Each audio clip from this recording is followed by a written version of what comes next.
It can cause multiple little strokes, so it can cause like TIAs and stuff. Okay, so an Osler node is on my finger or toe, and it's painful, a small painful nodule, versus Janeway's like palms and soles of feet. and it's like more like petechiae kind of thing. And a splinter hemorrhage on my fingernail, and Janeway lesions, no. Raw spots in my eyelids. The pieces of vegetation break off and cause embolic syndromes, petechiae clusters, small painful nodules on everywhere. Caused by valve destruction, causes fever, clinical manifestations, fever, heart murmur, fever for 7+ days, TIAs. Can have cardiomegaly and heart failure signs and symptoms, tachycardia, stroke symptoms. Diagnostics, you're definitely going to do a blood culture before you start antibiotics. You're going to see MRSA in your infected in your endocardium. That's like causing this. Echo to see like definite evidence of vegetation. Nice try. Kind of a long shot, I can't lie. Nursing considerations. You're at risk if you have prosthetic heart valve. You need to be on prophylactic antibiotics. Dental procedures, good oral hygiene. No toothpicks or sharp objects in your mouth ever. Are we winning? Yeah. Okay, good. No nail biting. Don't scratch your skin. Take care of your skin. No nail biting, body piercings or tattoos. Don't get an IUD. Nothing implanted. Strict sterile technique for lines and drains. Monitor temp and take antibiotics on schedule. Heart's probably going to have extra sounds and murmurs and fluid overload because of valvular damage. Long-term catheter for antibiotics. You know how you like literally all you want is to pick one? Yeah, you're going to need one anyway. Monitor fluids infections. Medical management, you're going to be on broad spectrum antibiotics based on whatever organism they found on your blood test. Long term, 2 to 6 weeks, might have to do the IV at home and see an infectious disease specialist. They said they don't need to argue out there. To debride your mechanical valve or replace it. And we have to do an incision, bring it in for heart valve caused by that. So this one's mostly caused by prosthetic heart valves and Like IV, any kind, hospital or drugs. yes. Whereas rheumatic is caused by and maybe what also Or colon and cause 5 and then colon and 2. 5 and 2 colon. yes, all of those things and a heart murmur and heart. Myocarditis. Do you remember anything about myocarditis? So like, let me guess, it's of the myocardium, infection of the heart muscle. Because of something that, I don't know. Tell me. What's the main nursing consideration / like medical management piece with this? For myocarditis. Versus pericarditis. Myocarditis, okay, pericarditis is like obviously like inflammation of the pericardial sac. But we're winning. Come on, jammers. I didn't even know if we were winning or not. I haven't paid attention even one bit. I don't know. Myocarditis is like, No NSAIDs. can't take NSAIDs? Why? It worsens inflammation. Okay, start from the top. Myocarditis is an inflammatory process regarding the myocardium from an infection, sometimes caused by syphilis, sometimes caused after rheumatic fever, constant immunosuppressants, lupus, Crohn's, chemo, anything. I'm gonna think like post-traumatic fever and If I syphilis. literally like have cancer and I'm doing chemo and then I get myocarditis, Honestly, least of my worries. I'd be so mad. Nice. Constant immunosuppressant. Okay, cool. Starts in a small area of the heart and spreads out, and then it destroys heart tissue, causing a decline in hemodynamic status. The clinical manifestations depend on how bad the damage is, basically. Fatigue, shortness of breath, palpitations, chest pain, tachycardia, fever, flu-like symptoms, okay, cardiac arrest, This could like really cook you. severe CHF symptoms, tachycardia, dysrhythmia, heart failure. Yeah, like okay, like maybe Like this would. genuinely your heart If tissue. I already had is chemo, breaking maybe this would not be the worst. At least my worries. Like perhaps this might be my newest worry. The main diagnostic you're gonna do is a biopsy. A biopsy. I'd be forgetting I'm videoing for real. Why would I? To like test the infection. We're nursing students, unfortunately. Nursing school. Good stuff. Terrible. Genuinely terrible. We'll do a wipe.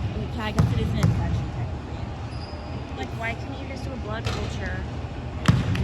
We'll do a blood culture also. Why do we need it? Cardiac MRI, biopsy for diagnosis, increased white blood cell with differentials, increased leukocytes, inflammatory marker test, ESR and CRP. Biopsy of my heart. Yeah. Like, you are not taking a biopsy of my heart. Okay, the main nursing consideration is bed rest. Don't play your sport for at least 6 months. And then you're going to slowly increase your physical activity. This is the one, yeah, it's like really slow. Yeah, this is bad. Like really, really slow. Versus the next one. Pericarditis. It's like start slow. Yeah, no rapid changes. This can regress quickly. So like you're like 4 months into your bed rest being on the ground. You like go on a walk? STDs and heparin. Let's go. Prevent DVTs, passive range of motion. Like you're not getting up. Like oh. Okay. Treat the underlying cause. No NSAIDs. I don't know why it worsens the inflammation, but somehow it does, and I think that's important. Bed rest, NSAIDs. No NSAIDs. No NSAIDs.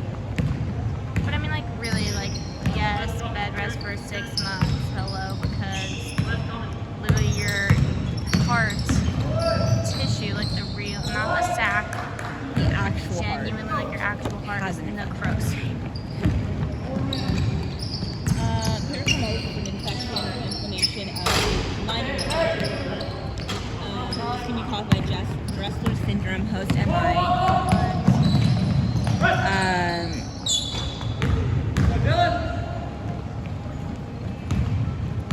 Malignancies.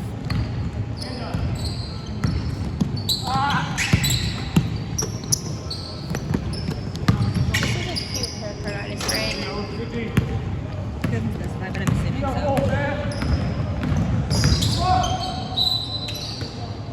I'm so lost right now. Okay, pericarditis is caused, can happen 10 days to 2 months after an MI. Can have cause. I'm confused if I'm saying it can cause malignancies or it's caused by malignancies. Probably caused by. Caused by malignancies, caused trauma, It's not like it's cancer. serum, pus, blood, and calcium buildup. The adhesive type layers, then with the adhesive type of pericarditis, layers can become attached and restrict ventricular filling.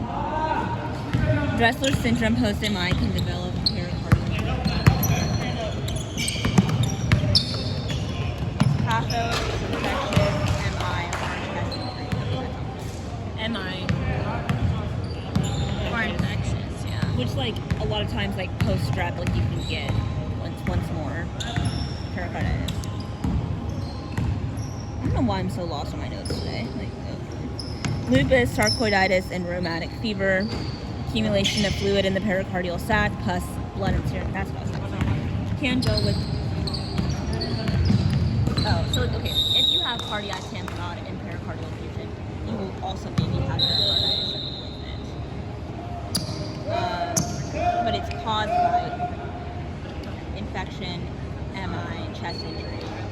lupus, sarcoidosis, and rheumatic fever. Clinical manifestations is constant chest pain with deep breaths and lying down. Leaning forward Relieves makes it. it better. So one thing I know. How can you tell if it's a friction rub or a pericardial friction rub versus a pleural I have no idea. Oh, it's like inspiration versus expiration? If they hold their breath, Is that AJ? no, he jumps pretty high. We're like not even shooting this way, I don't think. I'm really not paying attention. Like Chloe, we saw me try to jump earlier. You hold your breath, and if you can still hear like the rub, then it's pericardial. Versus if they hold their breath, like, it's like not pleural. I don't know. Because like if they're holding their breath, like the pleura isn't moving with like your lungs. But if you hold your breath and you can hear a rub still, then you know it's pericardial.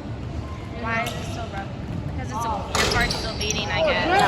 It's rubbing clean, so it's like rubbing against the layers of each other or something. Because your heart is still beating versus like your lungs aren't moving. Like it's only gonna do it when it's moving. Because Yes. like your heart doesn't stop beating when you hold your breath, but Yes. your lungs stop moving. Another clinical manifestation is hiccuping, cough, shortness of breath, whatever. Diagnose it with echo, EKG. There's going to be a concave ST segment elevation. So it's like this. Like I'm confused. Like I'm nervous. Goodness, we're almost out of this class. We can take NSAIDs and we can take corticosteroids. Bed rest until the fever and chest pain subside. Yeah. Pain meds for chest pain, you can take colchicine and an analgesic, and there's, I guess, pericardial effusion. You might need a pericardial effusion. If that's what it's caused by. Pericardial centesis, yeah. Right? Like if it's caused by pericardial effusion,